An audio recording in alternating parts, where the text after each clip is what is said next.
ప్రాణాలకు ముప్పుగా మారే అత్యంత క్లిష్ట గర్భధారణను విజయవంతంగా నిర్వహించి ముందుగానే జన్మించిన శిశువును సైతం సురక్షితంగా కాపాడిన ఘటన వైద్య రంగంలో విశేషంగా నిలిచింది. అనేక ఆరోగ్య సమస్యలతో బాధపడుతున్న గర్భిణి, అలాగే పుట్టిన వెంటనే శ్వాసకోశ సమస్యలు ఎదుర్కొన్న ప్రిటర్మ్ శిశువుని యశోద సూపర్ స్పెషాలిటీ ఆసుపత్రి మలక్పేట్ హైదరాబాద్ వైద్యులు తమ నైపుణ్యం, అత్యాధునిక సాంకేతికతతో కాపాడారు. 32 ఏళ్ల గర్భిణికి బైకోర్నేట్ యూటరస్, షార్ట్ సర్విక్స్, మధుమేహం, థైరాయిడ్, రక్తహీనత వంటి అనేక క్లిష్ట సమస్యలు ఉండటంతో పాటు గతంలో గర్భధారణలో ఇబ్బందులు ఎదురైన చరిత్ర ఉండటంతో ఈ కేసు వైద్యులకు సవాలుగా మారింది. గర్భస్రావం లేదా ముందస్తు ప్రసవం జరిగే ప్రమాదం ఉన్న నేపథ్యంలో డాక్టర్ జ్యోత్స్న ఆధ్వర్యంలో వైద్య బృందం సమయానికి స్పందించి అత్యాధునిక లాప్రోస్కోపిక్ అబ్డామినల్ సర్క్లోజ్ శస్త్రచికిత్సను విజయవంతంగా నిర్వహించారు. చికిత్స అనంతరం తల్లి, శిశువు ఇద్దరిని స్థిర ఆరోగ్య పరిస్థితిలో డిశ్చార్జ్ చేశారు. సందర్భంగా డాక్టర్ జ్యోత్స్న మాట్లాడుతూ ఇలాంటి క్లిష్ట గర్భధారణని సమయానికి గుర్తించి సరైన శస్త్రచికిత్స చేయడం ద్వారా మంచి ఫలితాలు సాధించవచ్చని తెలియజేశారు.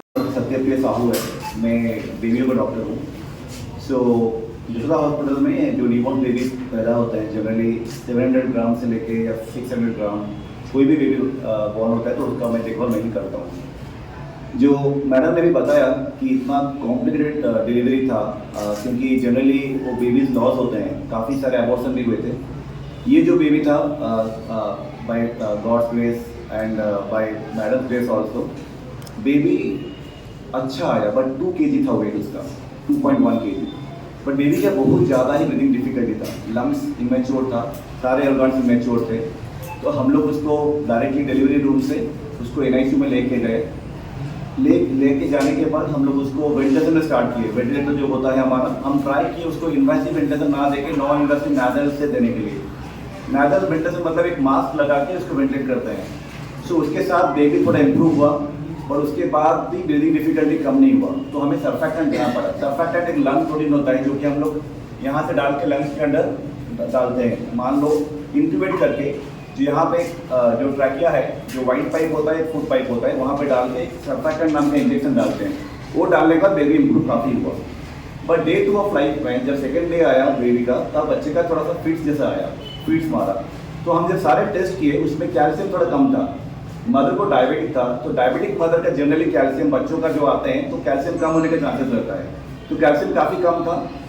तो हम लोग क्या किए, यहाँ पे एक अम्बिलिकस होता है ना, जो इसको आप लोग अम्बिलिकस को तेलुगु में क्या बोलते हैं, या नाभि में एक बड़ा सा होता है पेन, उसमें हम लोग लाइन डाल के उसमें कैल्शियम करेक्शन दिया. कैल्शियम करेक्शन देने के बाद बच्चे का फिट्स कंट्रोल हो गया. So by day 4 baby was ultra stable. Day 4 के बाद से बेबी का वेट गेन स्टार्ट हुआ. सो अराउंड डे 8 डे 9 में बेबी हम लोग शिफ्ट किए मदर के पास.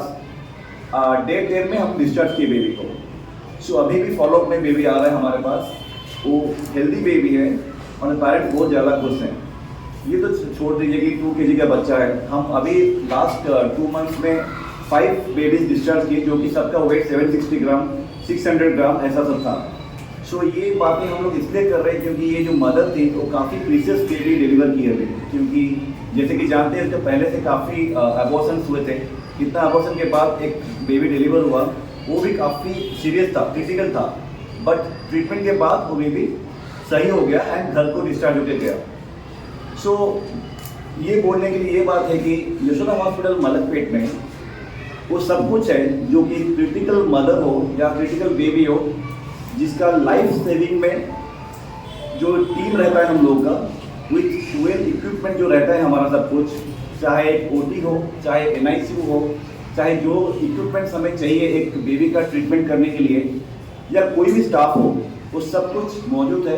जिसकी वजह से सारे कॉम्प्लिकेटेड केसेस, मतलब ये बोलना नहीं चाहिए लेकिन जो डेथ रेट होता है बेबियों का या फिर मदर का, वो 0 है हमारा यशोदा मलकपेट में. तो इसलिए टीम एफर्ट रहता है, फुल्ली इक्विप्ड NICU रहता है, जिसके वजह से वो सारे बेबीज बच के रहते हैं. నేను doctor Jyotsna, consultant gynaecologist, obstetrician, laparoscopic and robotic surgeon at Yashoda hospital Malakpet. నాకు 17 ఏళ్ళ ఎక్స్పీరియన్స్ ఉందండి. నేను గత 11 ఏళ్ళ నుంచి నేను యశోదా హాస్పిటల్ మలక్పేట్లో వర్క్ చేస్తున్నాను. సో తను డాక్టర్ సత్యసాహు అండి, ఈజ్ అ నీనటాలజిస్ట్. సో నేను ఇవాళ ఖమ్మంకి రావడానికి రీజన్ ఏంటి అంటే, మేము ఒక రేర్ కేసు చేశాము. సో ఆ కేసు ఏంటి అని అంటే, ఒక మహిళ తను 30 ఇయర్స్ ఉన్నాయి తనకి, కానీ తనకి ఏంటంటే ప్రెగ్నెన్సీస్లో ప్రాబ్లం ఉండిందన్నమాట. సో బేసిక్ ప్రాబ్లం ఏంటి అని అంటే తనకి గర్భసంచి నార్మల్గా లేదన్నమాట. గర్భసంచి నార్మల్గా అందరికీ కూడా ఇలా ఉంటుంది. సో ఆవిడకి గర్భసంచి అనేది ఏంటంటే డివైడ్ అయిపోయి ఇలా ఉంది. సో ప్రతిసారి ఆవిడకి ప్రెగ్నెన్సీ వచ్చినప్పుడల్లా ఏమవుతుందంటే గర్భం ఇక్కడ వచ్చినప్పుడు ప్లేస్ లేక 5th 6th మంత్లో డెలివరీస్ అయిపోయేవారు. సో ఆ గర్భసంచి అనేది రెండు భాగాలుగా ఉండేవారికి. ఒక భాగంలో ప్రెగ్నెన్సీ వచ్చినప్పుడు అక్కడ సరైన ప్లేస్ లేక ప్రతిసారి 5th 6th మంత్లో ఆమెకి డెలివరీ అయిపోతూ ఉంది. సో అలా 3 డెలివరీస్ అయిపోయాయి తనకి 5th 6th మంత్లో.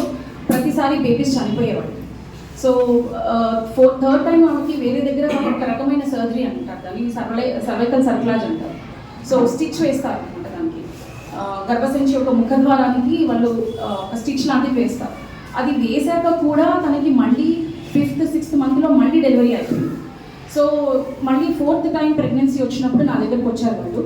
సో దీనికి ఏంటంటే మేము చేసింది ఏంటంటే దీన్ని అబ్డామినల్ సర్క్లాజ్ అని ఒక సర్జరీ ఉంటుందన్నమాట. సో అది ఎలా చేస్తామంటే లాప్రోస్కోపీ ద్వారా చేస్తాము. తనకి 3rd మంత్ ప్రెగ్నెన్సీ అప్పుడు యాక్చువల్గా 3rd మంత్ ప్రెగ్నెన్సీలో మేము ఏం చేసామంటే తనని ఆపరేషన్ థియేటర్కి తీసుకెళ్ళి లాప్రోస్కోపీ అంటే చిన్న హోల్స్ ద్వారా లోపలికి వెళ్ళి గర్భసంచి యొక్క ముఖద్వారం దగ్గర ఒక మెష్ లాంటివి వేసామన్నమాట. అంటే ఆ ద్వారం అనేది తెరుచుకుని తనకి ప్రతిసారి ఇలా 5th 6th మంత్లో డెలివరీస్ అవ్వకుండా అక్కడ ఒక మెష్ లాంటిది వేస్తాం. సో ఈ సర్జరీ అనేది చాలా కాంప్లికేటెడ్ సర్జరీ అండి. ఎందుకంటే ఆ మెష్ వేయడం అనేది చాలా ప్లేస్ ఉండదు, అక్కడ బేబీ ఉంటుంది లోపల, అండ్ ముందు బ్లాడర్ అంటే మూత్రం సంచి ఉంటుంది, వెనకాల పేగులు ఉంటాయి. So it is very complicated surgery basically. So మేము అందుకే ఒక ఆల్మోస్ట్ 2.5-3 hours పట్టింది మాకు సర్జరీ చేయడానికి. ఆ మెష్ వేసిన తర్వాత కూడా వేసేటప్పుడు కూడా మనకి ఏంటంటే ప్రెగ్నెన్సీలో ఎక్కడైనా గర్భసంచిగా ఎక్కడ ముట్టుకున్నా మనకి ఇలా టచ్ చేసిన వెంటనే బ్లీడింగ్ అంత హెవీగా ఉంటుంది ప్రెగ్నెన్సీలో. ఎందుకంటే ప్రెగ్నెన్సీలో బ్లడ్ సర్క్యులేషన్ అనేది అంత హెవీగా ఉంటుంది అన్నమాట. సో ఆ స్టిచ్ వేసేటప్పుడు కూడా తనకి బ్లీడింగ్ కంట్రోల్ చేసుకుంటూ చేయాల్సి వచ్చిన అవసరం వచ్చింది. సో ఆ మెష్ వేసాము. వేసిన తర్వాత ఆ పేషెంట్ మా దగ్గరికి కంటిన్యూస్గా ఫాలోఅప్స్కి రమ్మని చెప్పాము. ఆ దాంట్లో కూడా ఆమె డయాబెటిక్ అంటే షుగర్ పేషెంట్ మళ్ళీ తను. సో 4th ప్రెగ్నెన్సీ అండ్ 32 ఇయర్స్కి తనకి ప్రెగ్నెన్సీలో షుగర్ అనేది వచ్చింది.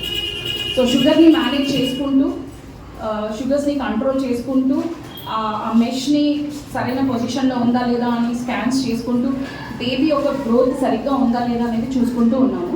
సో అలా ఆమెకి 5th 6th మంత్లోనే ప్రెగ్నెన్సీస్ లాస్ అయ్యేవి. బట్ మేము మెష్ వేసిన తర్వాత ఆమెకి ఆల్మోస్ట్ 9th మంత్లో డెలివరీ అయింది. జస్ట్ 35-36 వీక్స్ రీచ్ అవ్వగానే ఆమెకి డెలివరీ అయింది. అంటే పెయిన్స్ వచ్చాయి. సో మేము ఎమర్జెన్సీ సిజేరియన్ సెక్షన్కి తీసుకున్నాము. సో 9th మంత్లో డెలివరీ అయిన బేబీస్ బాగుంటారు, ప్రీమెచ్యూర్ కాదు కాబట్టి. సో ప్రీటర్మ్ అంటే ఏంటంటే మనకి 37 కంప్లీట్ అయితేనే మనం టర్మ్ బేబీస్ అంటాము. సో 36 వీక్స్ కాబట్టి మనం ప్రీటర్మ్ అంటున్నాం. కానీ 9th మంత్లో వరకు మేము తీసుకొచ్చాము ఆ ప్రెగ్నెన్సీని. సో 3 డెలివరీస్ ఆమెకి 4th మంత్లోనే డెలివరీ అయిపోయి 5th మంత్లోనే డెలివరీ బేబీస్ చనిపోయేవాళ్ళు ఆమెకి. సో అలాంటిది మేము